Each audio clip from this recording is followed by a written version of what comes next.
We're going to start with potential energy and end with conservation of energy. And to be quite honest with you, for those of you who have not had a course in physics before, then it's not going to seem like it in the beginning, but conservation of energy is a super, super simple concept. And for people who have had physics before, they'll tell you it's super easy. Getting to it, though, is hard. And you have to go through some things. And talking about potential energy is one of the stumbling blocks here. So all of you who have had physics before, though, please don't be complacent. We're not going to do things the same way we did in AP Physics 1. In the beginning, we will. Yeah, we'll compare two states of a problem and just set the energies equal. But our problems are going to be more complicated than that. We are not going to just throw away friction and stuff like that. We're going to have systems where they'll have friction. So be aware. We're going to start out relatively easy, but we will have more complicated systems. So I want to start by talking about just the idea of potential energy. And the easiest way to talk about this is stored energy. And to shed a little bit of light on this, and I didn't do this in third period where I really wish I had.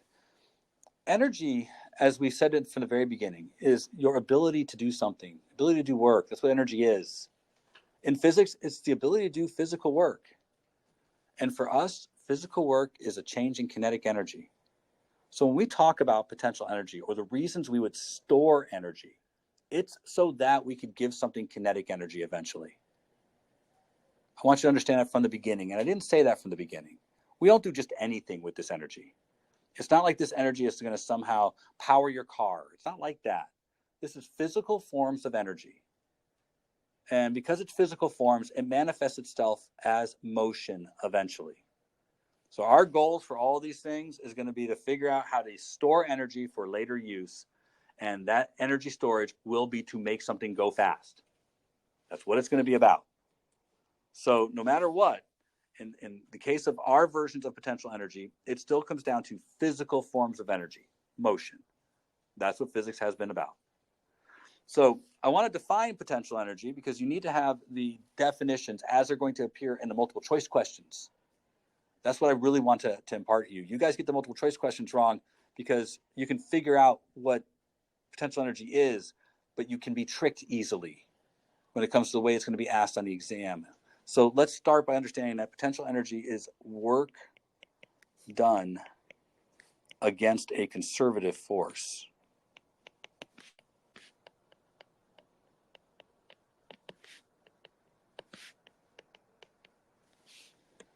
Potential energy is anytime work is done against a conservative force. Now, you only have two conservative forces that you've learned about. You don't know that they're conservative forces, but you only have two. One is gravity, and the other is the elastic force. Those are the two forms of conservative forces that we've talked about. For those of you in E&M, the electrostatic force is conservative. So there's a third. There are other conservative forces. But the definition of a conservative force is kind of like circular logic. A conservative force is one that conserves energy.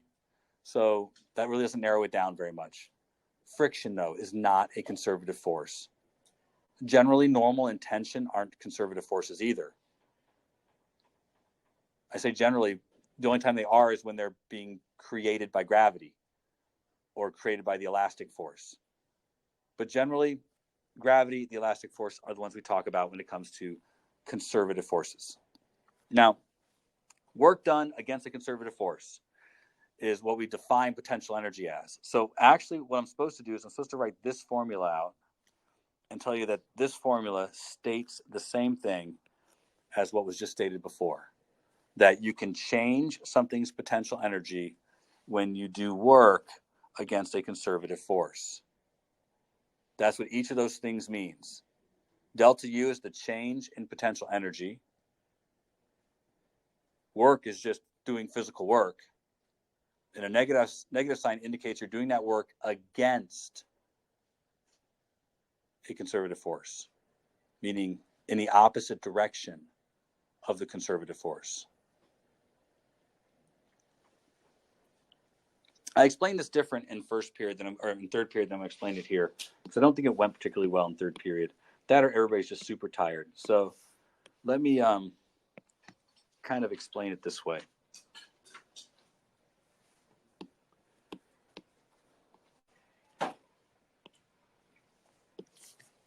If I have a box that's resting on the ground and I want to do work on it, then I could apply a force and lift the box upwards. That would be doing work on the box.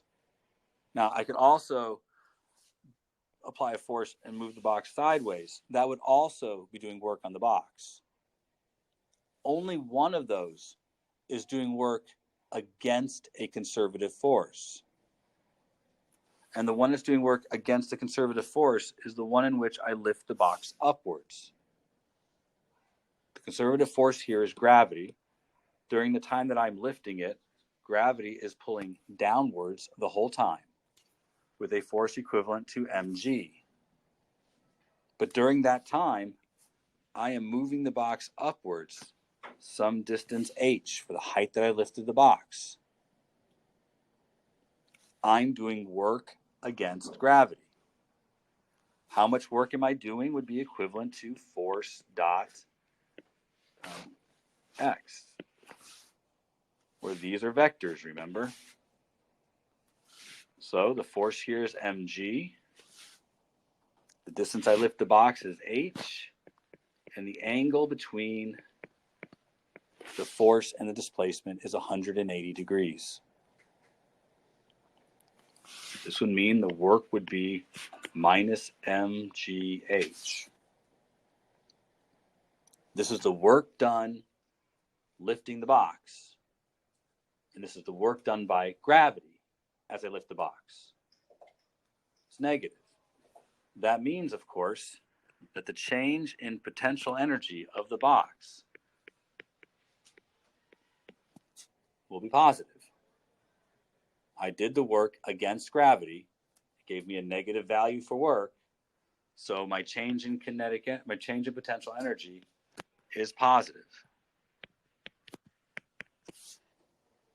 MGH is how much the box's potential energy changed. So I use this example because I want you to understand that the negative sign here is real, but it has to result in a positive change in potential energy. Energies aren't always positive, but they are first semester. Let me say that again. Energies aren't always positive, but they are first semester. So this formula creates the conditions first semester for every time of energy to be positive. That was already going to be true for things like the spring and for kinetic energy, where you have a squared term in there. But they also have to be true here. Now, I want to be very careful. Gravitational potential energy isn't really positive. I'm lying to you. It's a lie that I have to do this time of year. And the reason it's not really positive is because we're really just talking about a change in gravitational potential energy. Lifting something increases its gravitational potential energy. The problem is that's not really true. It's only true near the surface of the Earth.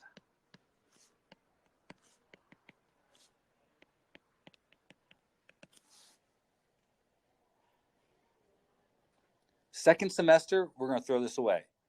This will not be true. So I have to have you understand that this is a special circumstance. And I'm going to explain what that special circumstance is here in just a minute. But right now, red flags should be going up in your brain, because I'm going to throw some of this away, and I'm worried about multiple choice questions. If you look on your equation sheet, you're going to find that there's another equation for gravitational potential energy. And it's got an explicit negative sign in it. It's going to make things a little bit weird. So if you don't have that in front of you, on your equation sheet, you'll see something that looks like this, somewhere on there. The problem is that what I just discussed is how much an object's potential energy changes when you lift it up a small distance near the surface of the Earth. This represents an artificial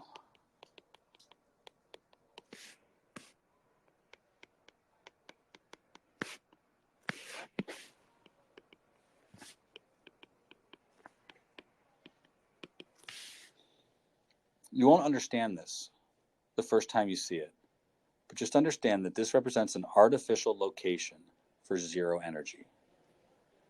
To remind us about this, we really write gravitational potential energy with something called the reference level.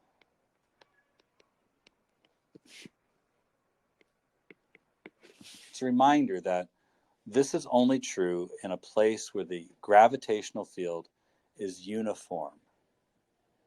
That's not the distance between planets.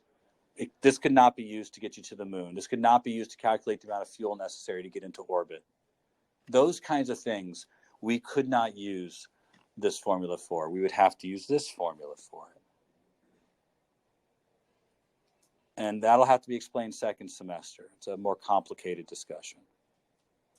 So when we talk about gravitational potential energy, we're talking about just lifting something near the surface of the Earth. The work done in getting something from the first floor to the second floor, or from your backpack to the top of the desk.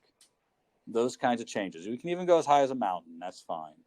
Places where G doesn't change very much. Okay? So this is a limited circumstance. Now, that being said, there is something here you have to understand that's true for all of these. All potential energies are interactions. An object does not have potential energy. And I haven't said that an object has potential energy.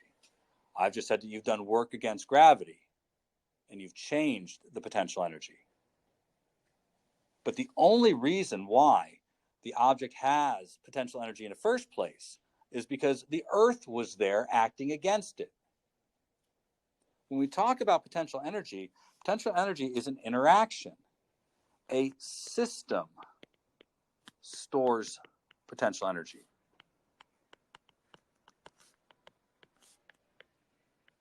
An object does not. Meaning potential energy is not stored in the box when you lift it up. Potential energy is stored in the Earth box system when you try to separate them. They want to come back together. You're trying to separate them. The energy is stored in the two objects, in the field between them that's trying to pull them back together. So potential energy is always an interaction requiring two or more objects. Kinetic energy can be in the object. An object can have kinetic energy. But an object by itself can't have potential energy. You guys see how I'm going to screw with you on the multiple choice, right? It's not me. This is what AP is going to try and do on the multiple choice. Get you to question your understanding here. But potential energy requires the connection between two or more objects. For gravity, it's the connection between the object and the planet. The energy is stored in that system. It's not stored in the object by itself.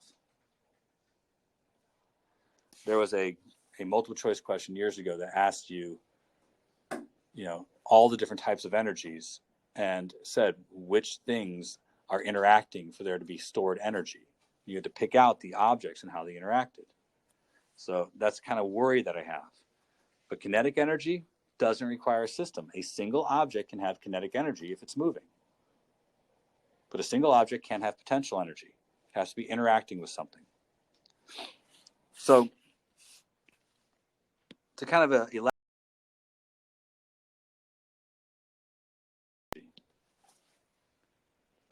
we talked about gravitational potential energy, but how about elastic potential energy? We know the work done in compressing a spring is equal to 1/2 kx squared. Suggesting then, and I'm not going to worry about the negative, suggesting then that the energy stored in compressing a spring is equal to 1/2 kx squared. There is a negative sign that works out if you do this correctly. I'm just leaving it all out for now, so you don't have to worry about the negative signs. Energies are positive first semester. The box itself, though, can't compress the spring. Meaning, the way I have it drawn right now, the box could never have elastic potential energy. In order for the box to compress the spring, something has to hold the other end of the spring in place. So there has to be an interaction between the box, the spring, and some other surface. Something has to stay still so the box can push against the spring. All forms of elastic potential energy are going to require the interaction of the object with its environment in order for energy to be stored. And it's no different for no matter which form of potential energy we're talking about. So every form of potential energy requires two or more objects to interact. The energy is not stored in the box here, and the energy is not really stored in the spring. The spring can't be compressed unless the box is there, and the box can't push against the spring unless the spring is being held in place by something. So we would say that the energy is stored in the box spring system.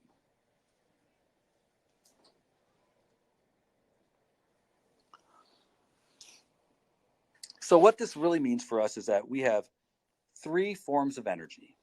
We have the most holistic form right now, kinetic. And we have two forms of potential. And although we will talk about a few others, these represent the forms of energy we have at this moment. That under the right circumstances, our object can have kinetic energy, and when interacting correctly, it can also store potential energy, either gravitational or elastic. So the whole reason for this conversation is to be able to bring the question of kinetic and potential and work done, all of that, was for this framework structure known as conservation of energy. Conservation of energy is more like there's two ways to talk about it. There's the big overarching thing I should say, which is the entire energy of the universe is always conserved, meaning that we never are creating any energy, we are just changing it from one form to another.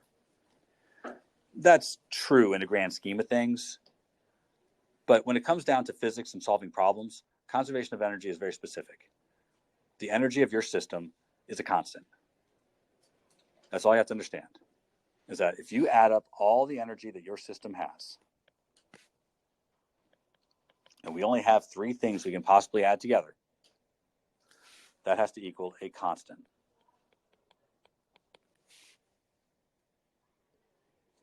The only time this is not true is if something external to the system is doing work on the system. The only time this is not true is if something adds or takes away energy from the system. I know that sounds stupidly obvious, but that's the definition of conservation of energy. That if there's no external force acting on the system, the total energy of the system stays the same. So get to the point, Mr. Shelton. Okay, I'm going to get to the point.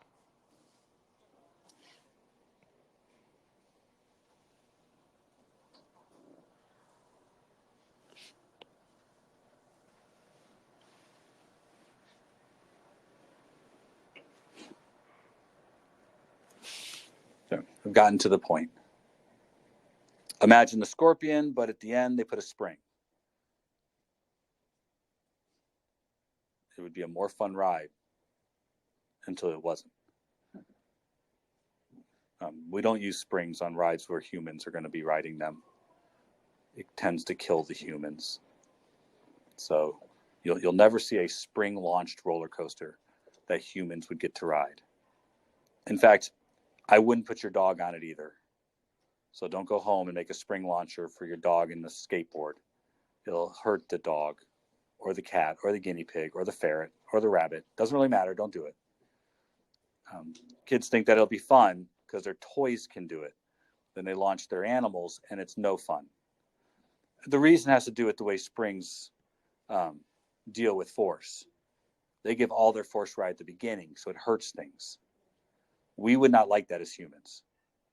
Anybody ridden a launch coaster like the Cheetah one at Busch Gardens, or the Hulk at Universal or at Islands of Adventure, or Rock and Roller Coaster at Hollywood Studios? If you've ever ridden a launch coaster, they don't use springs at all. That would be the absolute most inhumane way to hurt people. Instead, they use something else that applies the force more gradually or more uniformly. If they use springs, it would hurt you. Even here, where we come to a stop, it could be bad for you. So I've got a roller coaster, and a roller coaster is an excellent example of conservation of energy. We are going to, for the time being, take away all the things that would make this problem hard. So no friction, no air resistance, nothing. We'll say a perfectly smooth, airless, frictionless track. This doesn't exist in nature, but it'll be fun for our examples here. And actually, roller coasters in the parks, they get really close to this. It's not because there's not much air resistance or friction. It's just that they don't really take away that much energy. So your calculations, if you use conservation of energy, will be within plus or minus 5%. So it works out really well. So I know it sounds like, well, obviously there's a lot of energy being taken away.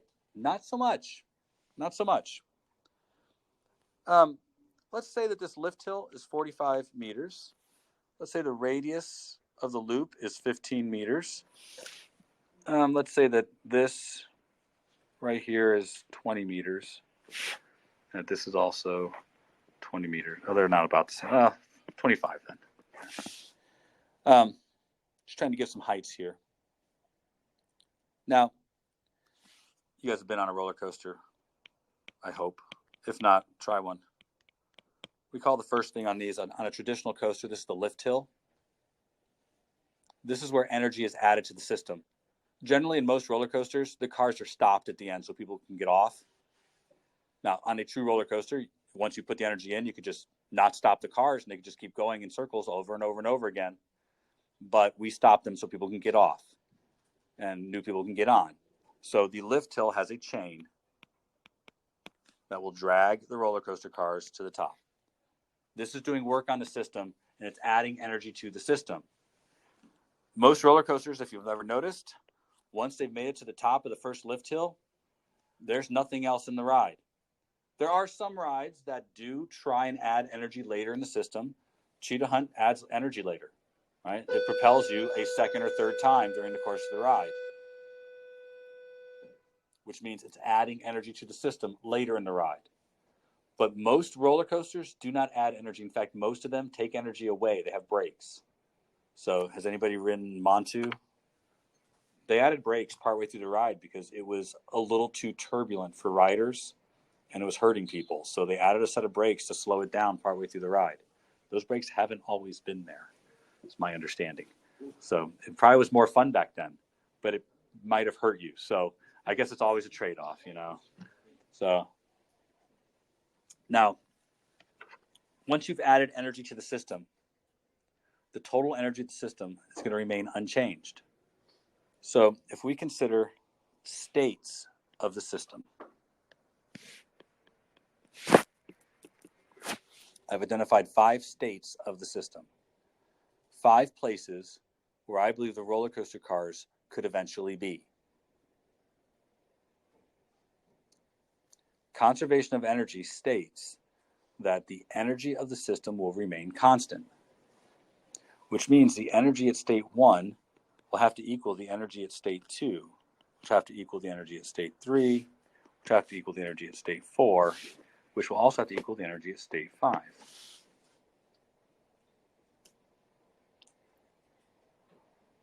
Conservation of energy problems are about setting the energies equal to each other and then determining things about the system. Since this is an energy problem, the only real things we're ever going to be determining are things like displacement, height, or speed. That's about all that we're ever going to be dealing with when it comes to these problems. So, hold on.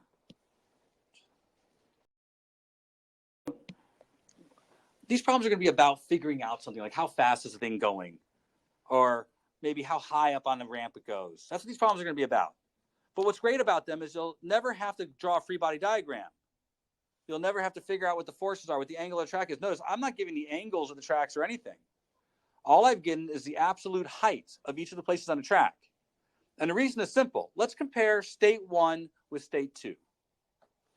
At state 1, there's the possibility of 3 forms of energy. I say that because we only know about 3 forms of energy.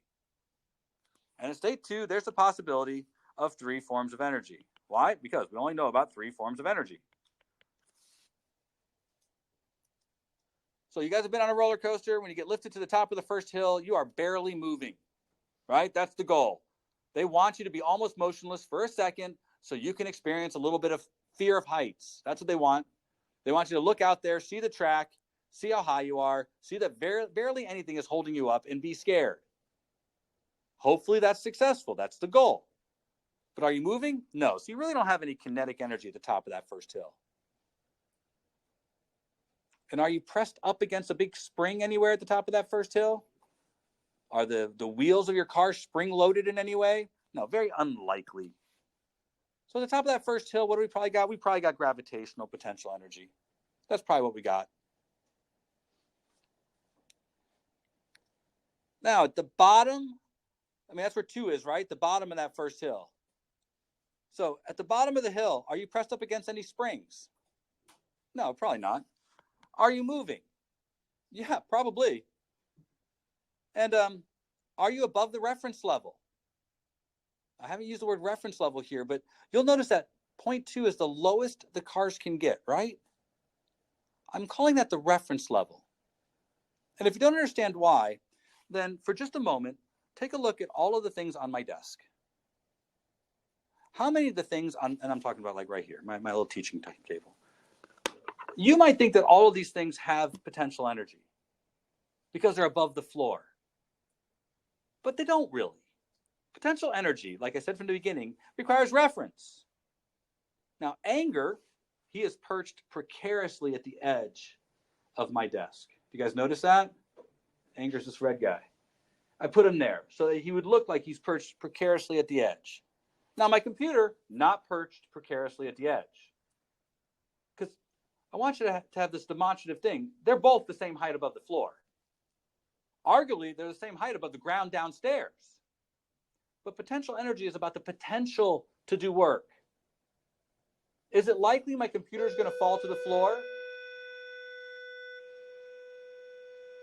No, it's very unlikely that my computer will fall to the floor. Would I describe it as having potential energy? No, it's useless. There's not going to be a situation where I'm going to say, how fast is my computer traveling when it hits the floor? Because if I do, it's going to be a very bad day for all of you. Now, could anger fall to the floor? Sure. Sure. Would I describe him as having potential energy? Yes. There's a potential for him to fall to the floor. When we talk about potential energy, even with springs, with anything else, it's about the potential for them to do work. So their height should be representative of the lowest place they could attain. So I would argue that 0.2 is as low as they could go. Wouldn't you agree? That's a good reference point. But the truth is, you can set any level as the reference point if you want. Any level will actually work. But I'm going to set the ground as the reference level for the roller coaster. And 0.2 is the lowest point. So I'm going to say that he has no gravitational potential energy there. What does that mean for us? Well, mgh equals 1/2 mv squared between those two. Could you figure out how fast it's going? Sure. Why? H is 45. You'll notice I did not give you the mass of the cars. Why? Do you need them? No, that happens. If it's just gravitational potential energy and kinetic energy, the m's could cancel out. You wouldn't know how much energy they have, but you could figure out how fast it's going. Now, we're not done with that. Keep this up. At state 3, here, do I have any elastic potential energy at state 3? No, no spring. Am I above the reference level at state 3? Yeah.